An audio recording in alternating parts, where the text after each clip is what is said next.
언제 했냐면 2018년도 했어요. 2018년도면 지금으로부터 6년 전이죠. 우리 정만석 장모님 네 분 빼놓고는 여기 아무도 들은 사람이 없을 거예요. 그래서 선희 집사님 들었나? 다시 한번 해도 괜찮겠다 싶어가지고 재탕 그렇지만 조금 바꿔갖고 더 깊이 묵상하면서 말씀 나누려고 합니다. 오늘 첫 비유로 처음 들어보시죠. 씨가 떨어진 땅의 비유. 이거 원래 씨 뿌리는 자의 비유라고 그래요. 씨 뿌리는 농부의 비유 혹은 씨 뿌리는 자의 비유 이렇게 제목을 붙였는데 아무리 제가 이 비유를 읽어봐도 씨 뿌리는 농부에 관한 얘기는 없어요. 떨어진 씨가 어떤 땅에 떨어졌느냐는 얘기지. 그래서 이게 제목이 잘못됐습니다. 탕자의 비유도요 조금 제목이 잘못됐어요. 탕자의 비유가 아니라 사실은 탕자를 기다리는 아버지의 비유 그래도 맞는 것 같은데 어쨌든 비유가 조금 제목이 그래서 씨가 떨어진 땅의 비유. 자, 마태복음 13장 1절에서부터 8절 9절까지 우리 한 절씩 교독하겠습니다.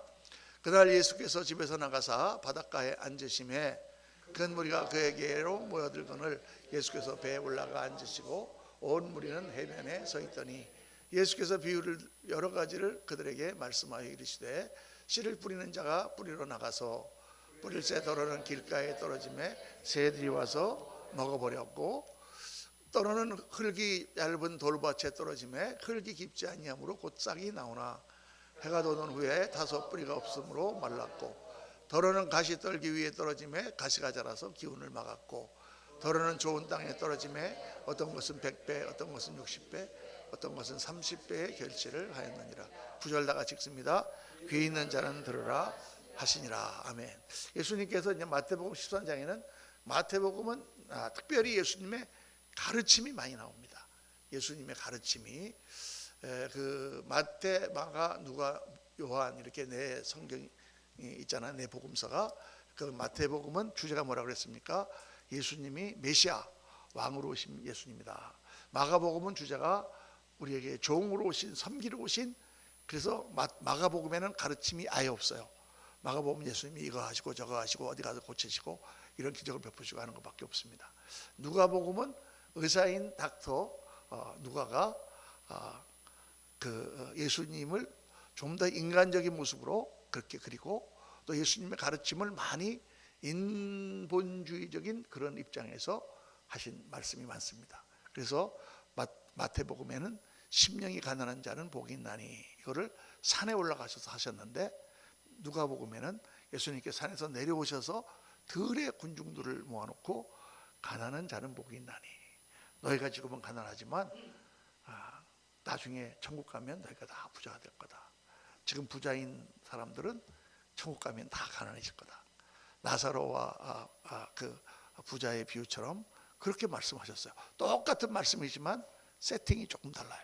산에 올라가서 제자들에게 제자도의 참 진수를 가르치신 산상보험과 이 가난한 그 백성들을 향하여 들에서 하신 말씀이 똑같은 말씀인 것 같은데 조금 뉘앙스가 다릅니다.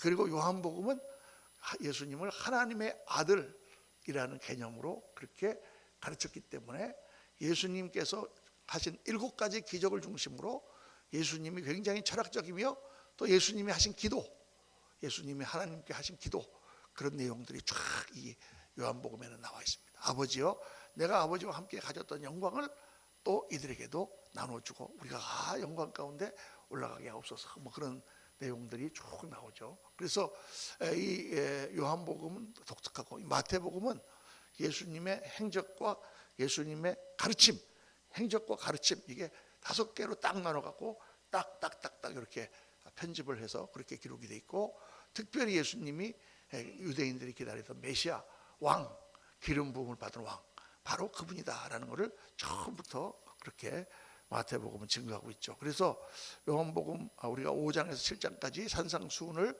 우리가 한 넉 달인가 6달 공부를 했죠. 하면서 그때 쭉 나오는 말씀처럼 그렇게 예수님께서 제자도에서 가르치고 또 이 해변가에서 비유로 말씀하신 여러 가지 비유를 다 모아가지고 마태복음 13장부터 쭉 기록을 해놓으셨습니다. 13장에 이제 예수께서 말씀을 시작하시는데, 오늘 말씀 보면은 그날 예수께서 집에서 나가서 바닷가에 앉으심에, 바닷가에 가셨어요.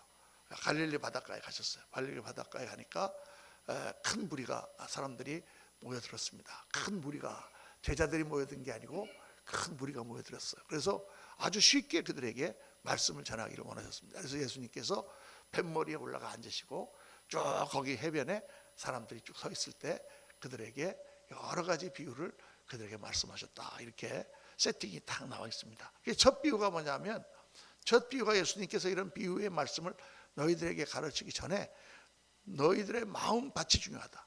말씀을 만드는 마음밭에 따라서 어떤 것은 씨가 나고 어떤 것은 싹이 나고 어떤 것은 결실을 맺는데 어떤 것은 다 낡아버린다라는 말씀을 먼저 하시는 것이죠. 왜 예수님이 비유로 말씀하셨는가? 왜 비유로 말씀하셨느냐고 제자들이 물어봐요. 이 말씀을 하시고 나니까 제자들이 예수님에게 묻습니다. 예수님, 왜 그냥 확실하게 가르쳐 주시지 비유로 말씀하십니까? 이러니까 예수님 뭐라고 말씀하시냐면, 제자들이 예수께 나와 이르되 어찌하여 그들에게 비유로 말씀하시나이까? 그러니까 예수님이 대답하여 이르시되 천국의 비밀을 아는 것이 너희에게는 허락되었으나 그들에게는 아니 되었나니 물을 있는 자는 받아 넉넉하게 되되 없는 자는 그 있는 것도 빼앗기리라. 그러므로 내가 그들에게 비유로 말하는 것은 그들이 보아도 보지 못하며 들어도 듣지 못하며 깨닫지 못함이니라. 이렇게 말씀하신단 말이에요. 이거 딱 말씀을 딱 그대로 직역을 하면 내가 그냥 얘기 안 하고 싹 돌려서 얘기하는 거야. 왜? 걔들이 들어도 모르게. 이렇게 딱 느껴지죠. 직역하면. 근데 그건 그 뜻이 아니에요. 그 뜻이 아니고 예수님께서 누가복음에도 몇 번 말씀하시고 그 당시 히브리 사람들이 하는 말투에 그 반어법이라는 게 있습니다. 반어법. 누가복음 보면 누가복음 14장에 예수께서 길을 가실 때 허다한 무리가 쫓아올 때 돌아서시면서 너희들이 나를 따라오려거든 너희 부모와 처자와 형제와 자매와 전토와 가족 모든 것을 또 너희 생명까지도 미워하지 아니하면 내게 합당치 않다. 이렇게 말씀하시잖아요. 그러니까 갑자기 아버지 미워해야 예수님과 제자가 될 수 있다는 얘기인가? 가족 미워해야 제자가 될 수 있단 말인가? 아내나 자식들 미워해야 예수님 제자가 될 수, 말이 안 되잖아요. 요게 반어법이에요. 그 당시 사람들이 쓰는 반어법. 그러니까 그게 무슨 반어법이냐? 그런 것보다 더 예수님을 사랑하지 아니하면 이라는 뜻이에요. 그러니까 우리가 그렇게 해석을 하는 게 사실은 그렇게 쓰는 게 맞는데 성경을 너무 우리가 이렇게 의역을 해서 쓰다 보면은 원어의 뜻을 상할 수가 있다. 그래서 직역을 하다 보니까 지금 우리들은 조금 이해가 안 가는 거예요. 요것도 요 말씀도 그들이 비유로 알아듣지 못하게 한다 이런 뜻이 아니라 그들이 마음이 열기만 하면 이 비유가 그들에게 잘 알아들을 수 있도록 내가 하는 말이다 그런 뜻입니다. 내가 그들이 들어도 깨닫지 못하게 함이라 이런 말씀은 그들이 모르게 내가 이 비유를 한다는 말이 아니라 이 비유를 마음을 열고 들으면 다 깨닫게 된다 그런 뜻이에요. 그런 뜻입니다. 그러므로 내가 그들에게 비유로 말하는 것은 그들이 볼 마음이 있고 들을 마음만 있으면 다 깨달을 수 있는 말씀이기 때문이다. 이렇게 해석하는 것이 맞아요. 그런 뜻이에요. 그러니까 마음이 열린 자들이, 그런데 마음이 열려야 된다는 거죠. 하나님의 말씀을 들을 때에 마음이 열리지 않으면 어떤 말씀도 받아들이지 않습니다. 근데 마음이만 열리면 모든 말씀이 천국의 비밀이 깨달아질 수 있도록 고차원적인 영적 진리를 아주 이해하기 쉽게 이 땅의 것으로 풀어서 설명하는 것이 바로 비유입니다. 그래서 비유는 처음에 이렇게 딱 들으면 그게 무슨 말인지 잘 모르지만 그걸 연구를 해보고 깊이 그 말을 묵상하다 보면 저는 이 비유를 묵상할 때마다 저는 비유 설교하는 게 제일 좋아요. 제일 재밌어요. 아이들에게 설교하는 것 같지만은 정말 이 비유는 어떻게 이 오묘한 천국의 진리를 이렇게 간단한 비유로 이렇게 쉽게 설명했을까? 야, 저는 정말 감탄이 잘 나오지 않을 수 없습니다.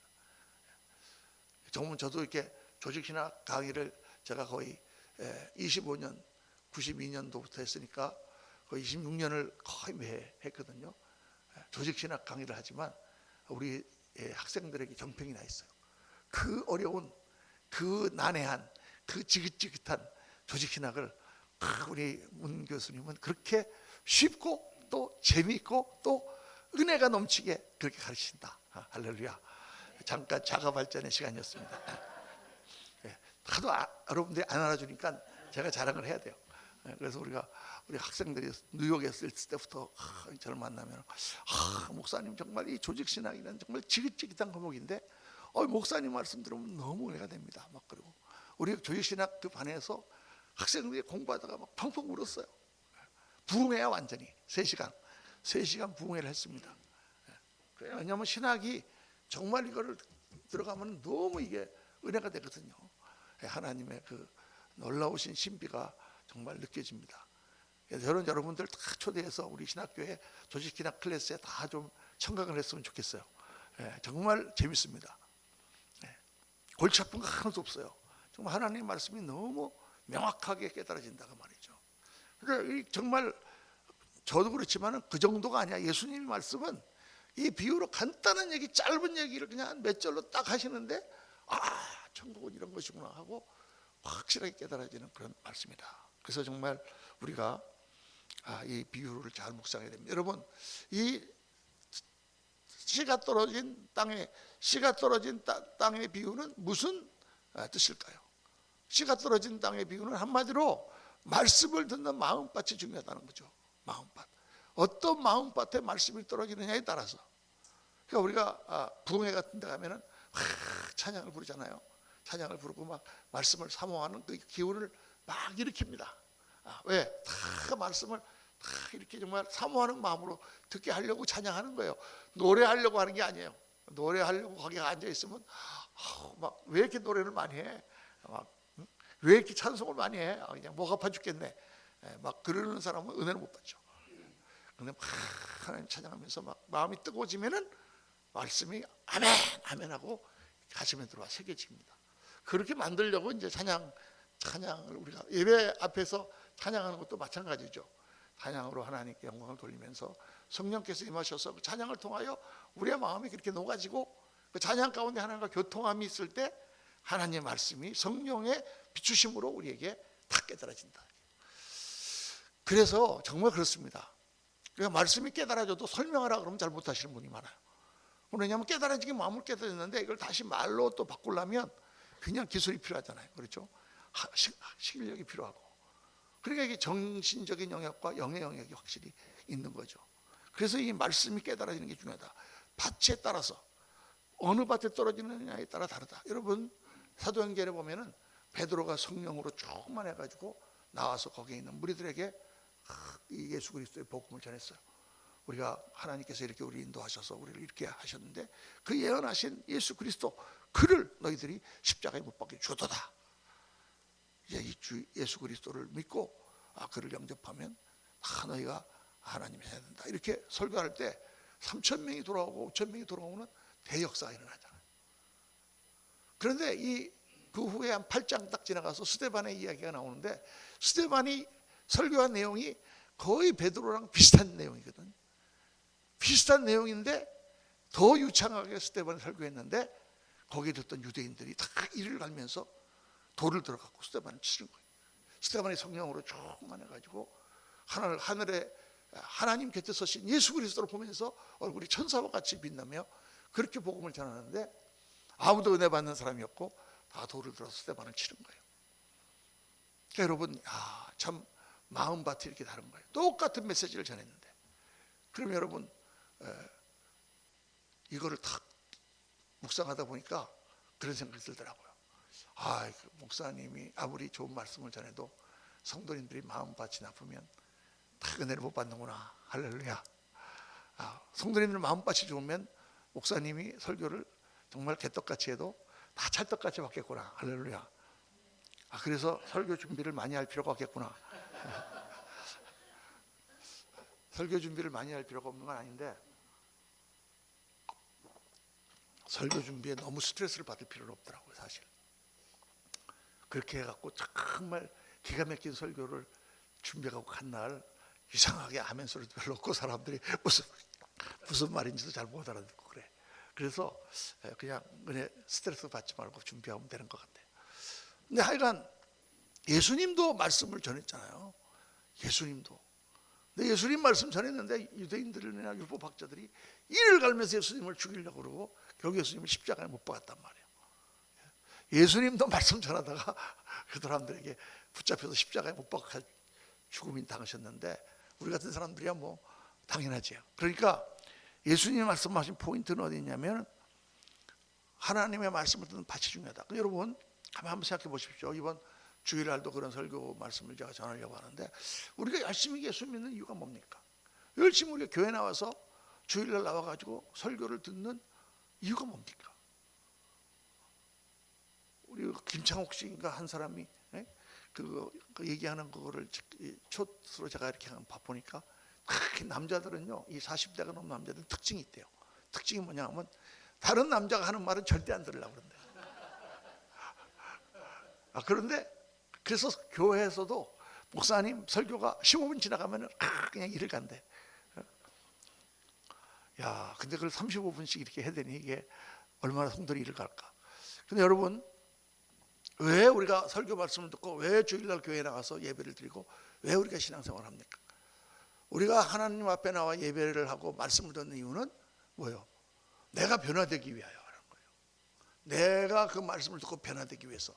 목사님 설교를 채점을 매기기 위해서 여러분 나와 앉으신 것도 아니고, 목사님 설교 듣고 뭐 재미나게 깔깔깔 웃으려고 나온 것도 아니고, 사실은 말씀을 듣고 하나님 말씀을 듣고 내가 변화되기 위해서 나온 거예요. 그 목적으로 잊어버릴 때가 되게 많아요. 그냥 나와가지고 왜 저렇게 설교를 하고 있지 이렇게 생각을 한다거나, 특히 이렇게 신학 교수라든가 이렇게 오래된 목사가 가서 젊은 목사 얘기 들으면 저 사람 그렇게 보입니다라는 소리 좀 많이 안 했으면 좋겠다, 뭐 이런 소리나 생각을 계속 하게 돼요. 꼭 설교학에서 아이들 심사하는 것처럼 학생들 심사하는 것 같은 생각을 하게 된단 말이에요. 그런데 그걸 하면 안 되죠. 앉아서 말씀을 들으면서 하나님의 말씀을 듣고 내가 변화되기 위해서. 그 마음이 이게 사실은 옥토예요. 그 마음이 하나님이 오늘 나에게 뭐라고 말씀하시나, 오늘은 나에게 뭐라고 말씀하시나, 내가 어떤 마음으로 하나님 말씀을 듣는가. 그럼 우리가 한번 생각해 보면은 지난주의 설교가 뭡니까? 지난주 설교가 하나님을 업신여기다니요, 이렇게 제목을 붙였잖아요. 여러분, 하나님 업신여기세요 물으면 교회 다니는 우리 교회 같이 좋은 성도님들이 누가 내가 하나님 업신여깁니다 이렇게 말하는 사람이 어디 있겠어요? 그런데 은연중에 우리가 하나님을 무시하고 있다, 그런 얘기죠. 은연중에 신앙생활 하다 보면 하나님의 축복이 뭐 주시는 건 좋긴 좋지만 뭐 그거 그냥 받으려고 노력을 안 해. 별로 주시면 좋은 거고 뭐 이렇게 생각합니다.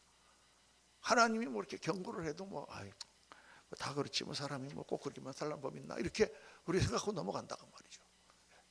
하나님 약속이 분명히 있어도 아멘 믿습니다 하고 붙들고 막 기도하지 않습니다. 그래서 지난주에 그걸 우리가 좀 지적을 했잖아요. 역시 지적하는 것은 성도들에게 은혜가 좀 덜 되는 것 같더라고. 칭찬해주고 그냥 괜찮다 그래야지 아멘 그러다 좋아하지, 가슴을 뜨끔하게 하면은 굉장히 찔려가지고 친교 시간에도 별로 그렇게 즐겁지 않은 것 같아요, 내가 보니까. 근데 여러분, 우리가 신앙생활 하다 보면 은연중에 그렇게 되기가 쉬워요.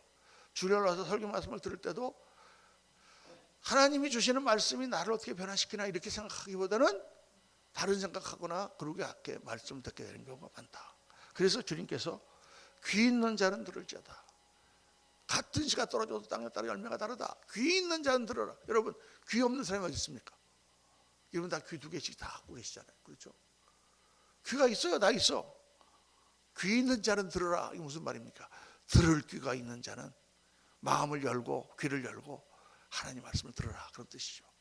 그래서 정말 그 말씀을 내가 듣고 그 말씀대로 나의 삶을 변화시키면, 정말 그렇게 하나님 앞에 엎드리고 기도하고 그렇게 내가 변화되어 가면 하나님이 정말 기뻐하시는 사람으로 변해갑니다. 이게 우리가 변화되는 거에 대해서 여러 가지 설들을 많이 하잖아요. 우리 예수님을 믿는데 믿고 나서 어떻게 성화돼 가느냐, 어떻게 성화돼 가느냐. 제일 먼저 장로교 쪽에서는 하나님의 은혜다, 우리 인간의 노력은 아무 필요가 없다, 하나님 은혜다 이렇게 주장을 하죠. 그럼 우리 인간의 노력이 필요 없으면 뭐 성경에 성령의 충만을 받으라, 뭐 너희는 스스로 성결하라, 뭐 이런 말씀 하실 필요가 없잖아요. 그렇죠? 우리가 많이 노력해야 돼요. 그런데 포인트는 뭐냐면 내가 많이 노력을 하지만 내 의지와 내가 가진 힘으로 그렇게 되기는 어렵다는 거죠. 그래서 기도를 많이 하면서 노력해야 돼요. 하나님의 은혜를 갈구하는 것입니다. 하나님 은혜도 그냥 떨어지는 게 아니에요. 많이 예수님 믿고 나면 이제 하나님 알았으면 자꾸 하나님 앞에 찾아가서 정말 하나님 앞에 매달리고 하나님께 깊이 기도하고 하나님 앞에 간절히 매달릴 때 하나님께서 은혜를 주세요. 우리 자신도 변화시켜 주시고 우리의 머리도 좋게 만드시고 우리의 생각도 더 넓게 만드시고, 저는요 예수님 믿고 나서 정말 한국에서 학교도 막 이상한 데 다니고 공부도 잘 못하고 그러시는 분들이 미워가지고 막 신학교 들어와서 정말 아주 박사도 되고 그러신 분들 제가 많이 봤습니다. 사람이 변화되고 간절히 기도하면 하나님 머리도 좋게 만들어 주시고 통찰력이 생기게 만드시고 모든 것을 다 꿰뚫어 알 수 있도록 그렇게 역사해 주시죠. 하나님 앞에 나오는 우리의 노력, 우리의 의지가 중요합니다. 근데 그것만으로 안 된다는 거 우리가 알고 기도하고 하나님께 엎드리고 회개하고, 주님 나는 이럴 수밖에 없습니다. 하나님 은혜를 베풀어 주세요. 성령으로 나를 변화시켜 주세요. 하나님 저의 마음을 감동시켜 주세요. 그런 마음으로 하나님께 계속 나가야 되는 거예요. 노력이 필요 없다 그러면 절대 안 됩니다. 잘못 가르치는 거예요. 그거는요. 그냥 가만히 앉아 있는데 감이 입에 떨어지지 않는다고 우리가 그랬잖아요. 절대 그렇지 않습니다. 그래서 말씀을 듣는 마음밭을 우리가 어떻게 해야 되느냐, 네 가지를 말씀하시죠. 길가와 같은 마음밭. 길가와 같은 마음밭은 뭐냐면 땅이 딱딱해서 씨가 뿌리는, 이게 길가라는 것은 뭐냐면 논두렁을 말합니다. 우리 옛날에 밭이 있으면 밭과 밭 사이에 이렇게 밭 경계선도 이렇게 만들어 놓고 그 위에 사람들이 밟고 지나다니잖아요. 그 딱딱 사람들이 밟아가지고 딱딱하게 돼 있는 거기다가 씨를 뿌리면 어떻게 씨가 거기서 들어갈 수 있겠습니까? 절대 못 들어가지. 딱딱해서 들어갈 수가 없다. 그리고 비가 오면은 빗물에 다 떠내려가 버리죠. 그 가만히 놔둬도 씨를 내릴 수가 없는데 그나마 새가 와서 쪼아먹어 버린다. 주님께서 말씀하시는 거죠. 그러니까 길가와 같은 마음밭은 은혜를 받을래야 받을 수가 없는 거예요. 제가 이게 옛날에 그 예수 믿기 전에 저의 그 마음 상태를 보면 바로 이 길가와 같은 마음밭이, 세상적인 지식이라든가 세상적인 생각이라든가 내가 가지고 있는 어떤 철학적인 생각 이런 걸 내 마음이 꽉 차가지고 선입견으로 딱 차 있어서 하나님의 말씀이 들어올 틈이 없는 거예요. 그러니까 자기 생각이 꽉 차 있는 사람은 하나님의 생각이 들어갈 수가 없어 거기에. 그러니까 내가 좀 비워야 돼요. 하나님의 말씀을 들으려면 저는 참 아무것도 아닙니다. 저는 모릅니다. 여러분 한번 누구랑 회의를 한번 해보세요. 회의를 해볼 때 지 생각이 꽉 차 있는 사람하고 같이 회의를 하면 이거는 완전히 무슨 벽에다 대고 공을 던지는 것 같습니다. 아무리 얘기해도 자기 생각이 바뀌잖아요. 절대 바뀌잖아요. 아무리 얘기하면 결론은 다시 자기 생각입니다. 기승전 자기 생각 이렇게 했다가 그런 사람하고는 얘기를 해봐도 할 필요도 없는 거예요. 왜? 자기 생각을 절대 굽히지 않을 거니까. 뭐 상의할 필요도 없고 그 사람하고는 토론할 필요도 없고 그 사람하고는 무슨 뭘 할 필요가 없는 거예요. 협상을 할 필요도 없어. 자기 생각 꽉 박혀 있으니까. 그렇기 때문에 안 되는 거죠. 근데 하나님하고 지금 내가 같이 대화를 하는데 하나님 앞에 내가 내 생각을 딱 그렇게 갖고 있다 그러면 하나님 말씀이 들어올 수가 없는 거죠. 그리고 이 하나님에 대한 생각을 아주 이 길가에 부러진 밭처럼 흐트러쳐요. 날아가는 거예요. 이게 날아가는 거예요. 그러니까 이게 C.S. 루이스라고 하는 사람이 쓴 스크루 테이프의 편지라고 하는 그 조그만 얇은 그런 꽁트 같은 책이 있거든요. 거기에 이제 돌아가셨는데 프랑스의 그 작가입니다. C.S. 루이스라고 하는 아주 보수적인 그런 작가인데 C.S. 루이스가 소설을 많이 썼어요. 우리가 아는 니나의 연대기라든가 뭐 이런 소설, 거기 나온 사자가 예수님이고 뭐 이렇게 비유를 해갖고 그런 소설도 쓰고 한 그런 작가인데 그 사람이 쓴 책 중에 미어 크리스찬이티, 단순한 기독교라는 그런 책이 있습니다. 아주 명작이죠, 명작. 아주 얇은 책인데 그거를 읽고 변화받은 지식인들이 많아요. 굉장히 훌륭한 책입니다. 여러분 혹시 시간이 있으시면 시간이 없으셔도 한번 찾아와서 읽어보세요. 단순한 기독교. 정말 좀 어려운 책이지만 옛날에 닉슨 대통령 보좌관을 하던 초 콜슨이라는 사람이 메인주 해변가에서 그 책을 읽고 그가 변화됐습니다. 그래서 정말 그리스도인 됐죠. 근데 그 사람이 쓴 이제 재미난 책 중에 하나가 스크루테이프의 편지라는 그런 책인데, 스크루테이프라는 게 이름이 누구 이름이냐면 마귀, 꼬마 귀신의 이름이요. 그 어떤 늙은 귀신 이름이요. 이제 은퇴한 귀신이야. 그래가지고 이제 귀신인데 나이가 너무 많아서 은퇴했어. 그런데 이제 거기 젊은 똘마니 귀신들이 많잖아요.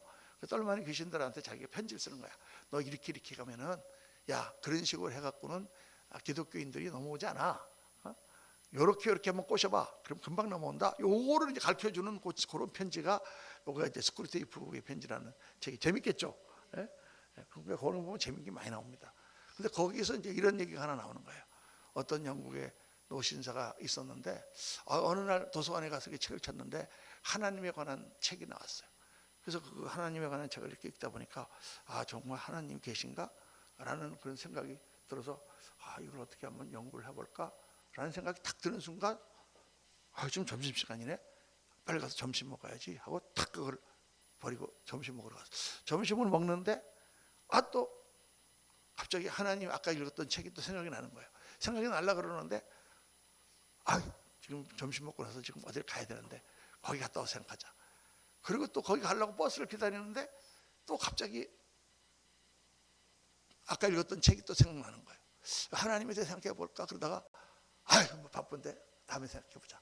그리고 그냥 탁 버스를 타고 지나간다. 그때 그 생각을 집어넣었던 마귀가 뒤에서 음흉하게 미소를 짓고 있다. 이렇게. 이게 거기 그렇게 쓴 거 재미나게. 뭐 그 하려 그러면 말씀을 듣고 주일날 와서 저렇게 해야 되나 한데 또 바쁘고 할 일 많고 사람 만나야 되고 막 그러다 보면은 그냥 탁 둬서 날아가 버려. 내 마음에 그게 다 들어와 신겨지지도 않고 그냥 여기에 떠돌다가 새가 와서 다 쪼아 먹어버리는 식으로 바람에 불러서 날아가는 식으로 가버린다는 거예요. 그래서 여러분 우리가 예배 드릴 때 끝날 때 이렇게 좀 일어나서 찬송하고 같이 기도하잖아요. 그때라도 좀 그 말씀을 탁 가슴에 새기고 탁 내 가슴에 좀 심자는 거예요. 심자. 그게 의도예요. 왜냐하면 말씀을 듣고 아멘 하고 나가지만 나가서 친교실 가서 밥 먹고 그러다 보면 휙 다 날아가 버리니까. 세상 일이 바쁘니까 세상 걸로 꽉 차 있잖아요. 차 있기 때문에. 그래서 그렇게 세상 지식과 경험으로 생각이 굳어 있고 세상에 바쁜 일로 꽉 차 있어 가지고 하나님 들어갈 틈이 없는 거예요. 옛날에 그 우리 뉴욕의 순복음교회 김남수 목사님이라고 저랑 참 친했는데 그 목사님이 그런 말씀 한번 하셨어요. 자기가 젊었을 때 시골에서 목회를 하는데 어떤 과수원의 그 주인이 큰 과수원을 하고 있었는데 돌아가시게 됐어요. 몸이 아파가지고. 교회는 한 번도 안 나고 맨날 과수원에 가서 일만 하시는 분이야. 근데 몸이 아파가지고 이제 막 골골해 가니까. 그래서 제가 그 김남수 목사님이 그래도 목사인데 가갖고 이분 돌아가시기 전에 전도를 해야겠다 그래 가갖고 그냥 임종에 거기서 막 계속 복음을 전했으니까 이분이 누워가지고 아우스를 달아 가만히 그냥 듣는지 안 듣는지 그래도 막 꼭 돌아가시기 전에 예수님을 영접하세요 막 그랬더니 갑자기 눈을 탁 뜨더라는 거야. 그래서 이분이 예수님을 영접하려는 것보다 한 거 딱 하니까 탁 눈을 뜨더니 아들 이름을 부르더니 야 영석아 너 과수원에 철조망 쳤냐? 그러더니 탁 하고 돌아가시더라고요. 그분 머리에는 철조망 생각만 꽉 차 있어갖고 이 과수원 생각만, 그렇죠? 과수원 생각이 꽉 차 있어갖고 하나님 말씀이 들어갈 틈이 없는 거예요. 지금 돌아가시는데 지금 과수원이 무슨 철조망을 치든 말든. 근데 제가 목회를 처음 전도사로 시작해가지고 정말 그런 분이 계시더라니까요. 정말 그래요. 어떤 홀로 되신 분인데 애들하고 같이 야채 가게를 하시는데 암이 걸리셨어요. 그래가지고 이걸 낫게 하려고 어떻게든 낫게 하려고 그냥 6개월을 있다가 이제 돌아가셨는데 그 전에 그냥 이 전도사가 뭐 아무것도 모르잖아요. 그러니까 새벽기도 끝나면 그 집에 신방을 가는 거야. 다 그냥 권사님하고 우리 집사람하고 한 4명이서 가가지고 잠자고 일어나 아침에 7시 반밖에 안 됐는데 일어나갖고 가서 찬송하고 예배하고 기도하는 거예요. 어떻게 쓰든지 이 말기암인데 이분을 하나님 낫게 해주실 거라고 믿고 그냥 믿음으로 막 하는 거야. 그럼 매일 아침 전도사님이 새벽 기도 끝나면 자기 집에 와갖고 30분 예배를 드려주고 하면 얼마나 감사해요. 이번에 이불 속에 앉아갖고 그냥 화자 마시고 앉아갖고 하자 그러는데 막 말씀을 듣는지만 앉아다가 위에서 아들이 내려오니까 뭐라 그랬지 그때? 너 가게 왜 지금 나가니? 아우 내가 하도 맥이 빠지는 거야. 이네 지금 이 사람이 지금 말기암에 지금 내일 모레 언제 돌아가실지 모르는데 지금 하나님 앞에 죽기 살기로 매달려도 지금 하나님 살려줄까 안 살려줄까 그런데 지금 가게 아이고 그냥 전도사 때 처음 목회를 해보는데 그냥 얼마나 마음에 실망이 되는지 첫 장례식을 치렀습니다. 그분 참 안타깝죠. 세상에 이런 걸로 꽉 차 있어서 하나님 말씀이 안 들어가시는 분들이 많아요. 그걸 다 버려야 되는데 그걸 다 내려놔야 되는데 그렇죠. 둘째는 돌밭이에요. 돌밭은 뭐냐? 돌밭은 흙이 얇은 밭이에요. 돌멩이가 맞아하고 흙이 얇아. 그래서 뿌리가 조금 내리려고 그러는데 햇빛이 쬐면 다 말라버린다. 이렇게 주님께서 말씀하셨어요. 이거는 조금 어려움이 있으면 금방 포기해버리는. 조금 믿어보려고 그러다가 조금 돌멩이같이 어려움이 생기면 이거 어떻게 그렇게 할 수 있나? 말씀이 올 때 감동이 오지만 현실을 늘 생각하는 거예요.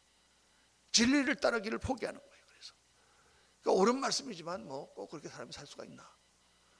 목사님 원수를 사랑하 제자의 삶을 다 제자의 삶을 살 수가 있나?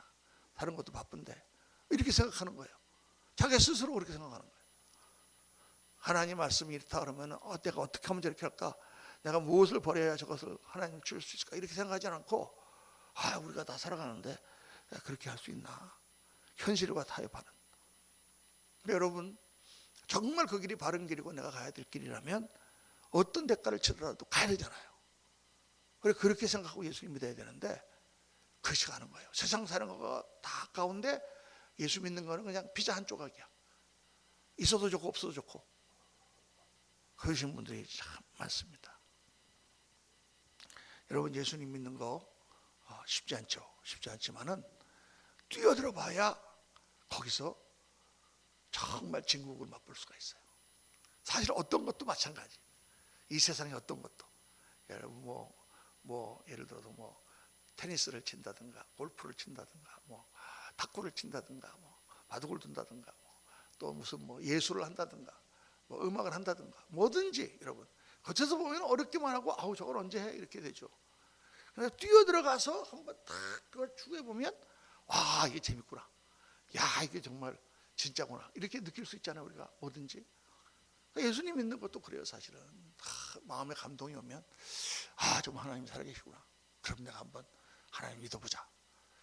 그리고 자기 마음에 여러 가지 세상에 있는 것들을 버리고 우선권을 하나님께 딱 두고 내가 세상에 바쁜 일 많지만 내가 요 날만큼은 내가 공부하는 날이니까 절대로 내가 한번 나와보겠다. 이렇게 마음을 먹고 가야 하나님 말씀이 나에게 들어오고 신앙이 제대로 되기 시작하는 거거든요. 세상에 바쁜 거 이런 거 다 하고 그리고 남는 시간에 예수님 믿으려고 하면 안 되는 거죠. 세 번째는 가시밭을 얘기하세요. 가시밭 덤불밭은 뭐냐? 흙은 두터운데 거기에 가시덤불이 꽉 차 있어. 덩쿨이. 그러니까 씨가 하고 싹은 피었는데 이 싹이 자라지 못하는 거예요.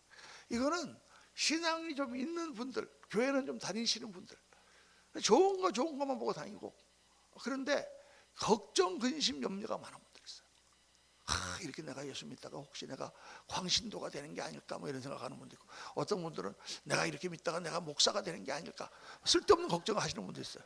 하나님이 절대 그런 사람 목사 안 시키는데도 불구하고 자기 혼자 목사가 되면 안 되는데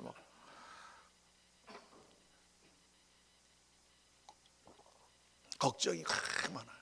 그래서 이렇게 예수님 믿더라도 이렇게 하다가 내가 기도 이렇게 세게 하면 이렇게 몸이 피곤해지지 않을까, 무슨 뭐가 오르지 않을까, 혈압이 오르지 않을까, 이런 여러 가지 걱정이 꽉 쌓여 있어가지고 절대 믿음이 자라지 않아요. 믿음이 절대 자라지 않습니다. 그래서 예수님 말씀하세요. 세상의 재리와 그 물질의 유혹 가운데 그런 것들이 가려서 그것 때문에 믿음이 자라지 않는다. 늘 마음이 염려와 근심으로 가득 차 있다. 주일 예배 드리는 가운데도 그런 생각하시는 분들이 있어요. 집에다가 지금 김치찌개하고 아까 불을 켜놓고 왔나 안 켜놓고 왔나 계속 그런 생각하시는 분들이 있어요.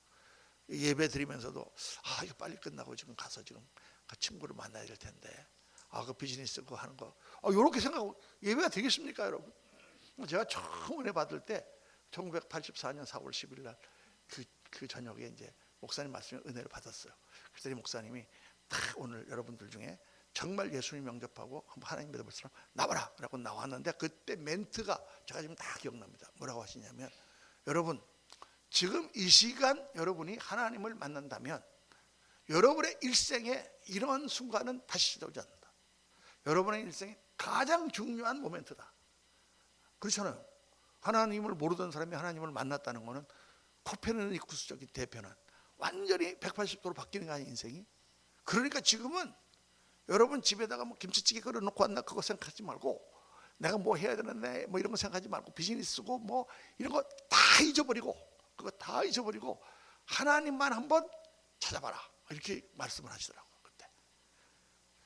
근데 그 말씀이 굉장히 저한테 아주 신선하게 들렸어요.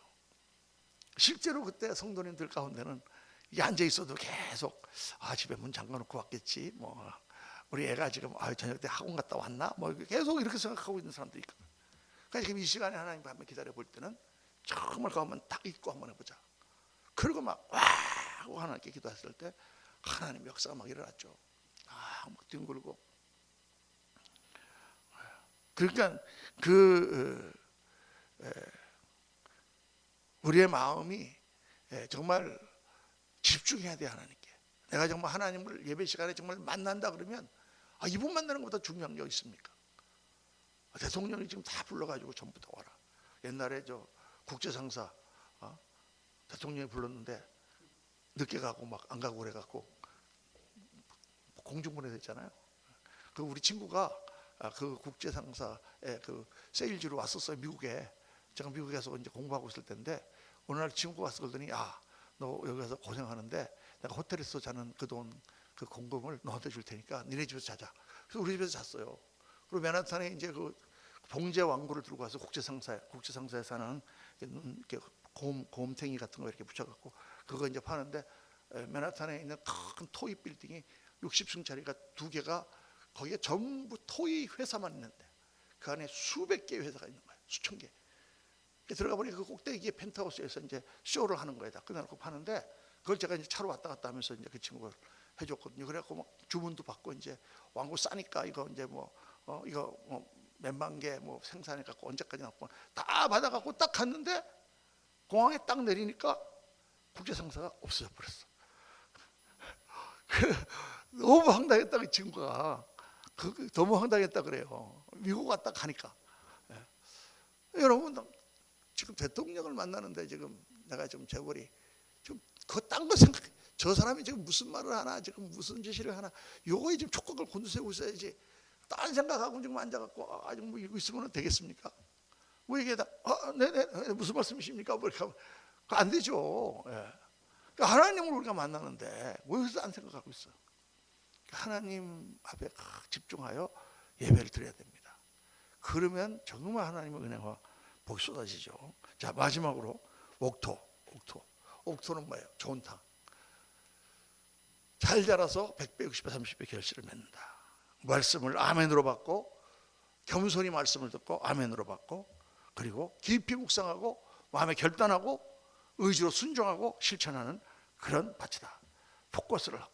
근데 여러분 이 옥토에 떨어진 씨는 무조건 잘 자란다? 무조건 잘 자랄까 안 자랄까요?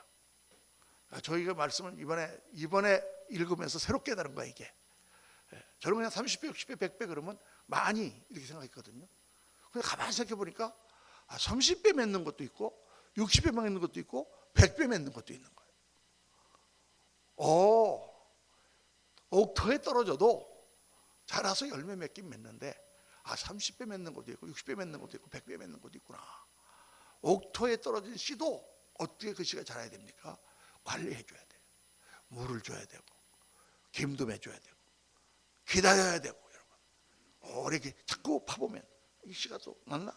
또 파보고 그 다음 날 아침에 왜 안 나지? 하고 또 파보고 그러면 되겠습니까?